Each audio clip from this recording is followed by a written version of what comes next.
बिस्मिल्लाहिर्रहमानिर्रहीम। अस्सलाम वालेकुम। खुश रहें, आबाद रहें। पाक परवरदिगार मोहम्मद व आले मोहम्मद के सदक़े में आपके रोज़ी रिज़्क़ में बरकत और इजाफ़ा अता करें। आज जो वीडियो में आपसे शेयर करने लगी वो है चिकन आलू पुलाव। चिकन आलू पुलाव बनाने के लिए यहाँ पे मैंने ऑयल शामिल करके प्याज को फ्राई करने के लिए रख दिया, जिसमें मैंने गर्म मसाला साबुत गर्म मसाला जो है वो शामिल किया है और इसको खूब डार्क कलर का ब्राउन कलर कर लूँगी। प्याज देखें डार्क ब्राउन कलर के हो गए हैं। अब इसमें मैं पानी शामिल करूँगी ताकि इसका कलर आ जाए। 1 कप के करीब मैं इसमें पानी शामिल करूँगी और इसको ढककर 5 मिनट तक रख दूँगी। 5 मिनट के बाद इसको मैंने ढक्कन को हटाया है, तो इसका ये देखें कलर। हम इसको और मज़ीद 2 से 3 मिनट तक भूनेंगे पानी में, ताकि प्याज का कलर जो है वो आ जाए। डार्क ब्राउन कलर के हमने राइस जो हैं वो तैयार करने हैं।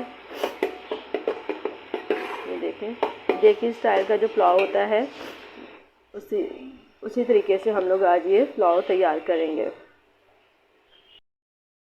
इसमें टमाटर, अदरक, लहसुन का पेस्ट, ये तमाम चीज़ें अब शामिल कर रही हूँ। कलर काफ़ी अच्छा आ गया है। तो अब इसमें ये टमाटर, अदरक, लहसुन का पेस्ट जो है वो मैं अच्छे तरीके से भूनूंगी। जब ये मसाला अच्छे तरीके से भून जाएगा तो बाकी का काम हम बाद में करेंगे। यहाँ मैंने बिरयानी मसाला और नमक शामिल कर दिया है। इनको हम अच्छे तरीके से भूनेंगे। ये देखें टमाटर मैं ज़्यादा गलाऊंगी नहीं, क्योंकि टमाटर को थोड़ा क्रंच बीच में रहे तो वो अच्छे लगते हैं। तो टमाटर मैं बीच में थोड़े से साबुत ही रखूँगी। तकरीबन भुन चुका है। अब मैं यहाँ पर इसमें आलू और चिकन दोनों चीज़ें शामिल करके अच्छे तरीके से इनको भून लूँगी कि आलू और चिकन दोनों जो हैं भुनने में ही हमारे गल जाएं। देखिए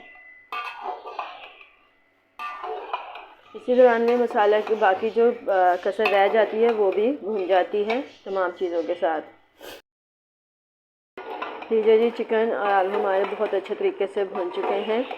अब मैं इसमें पानी शामिल करूँगी। मैंने तकरीबन 1 किलो के करीब जो है वो चावल लिए हैं, 1 से 1.5 किलो के करीब हैं। तो उस लिहाज से मैं इसमें पानी शामिल करूँगी। 1 डोंगा मैंने शामिल कर लिया है। यहाँ गाइस हमारा चिकन और आलू दोनों जो हैं अच्छे तरीके से गल गए हैं। अब मैं इसमें चावल शामिल करूँगी। यहाँ चावल मैंने शामिल कर दिए हैं। इनको मिक्स कर लें। देखिए जी खुशबू बहुत ज़बरदस्त आ रही है। आलू और चिकन दोनों गल चुके हैं। गाइस चावल हमारे देखें माशाल्लाह से तैयार हो गए हैं। अब मैं इनको दम पे रखूँगी। पानी बिल्कुल खुश्क हो गया है इसका।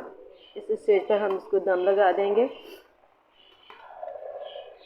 यकीनन आपको मेरी ये रेसिपी पसंद आएगी। मेरी रेसिपी पसंद है तो लाइक करें, शेयर करें, मेरे चैनल को सब्सक्राइब करें। आइंदा आने वाली वीडियो तक के लिए मुझे इजाज़त दीजिए। खुदा हाफिज़।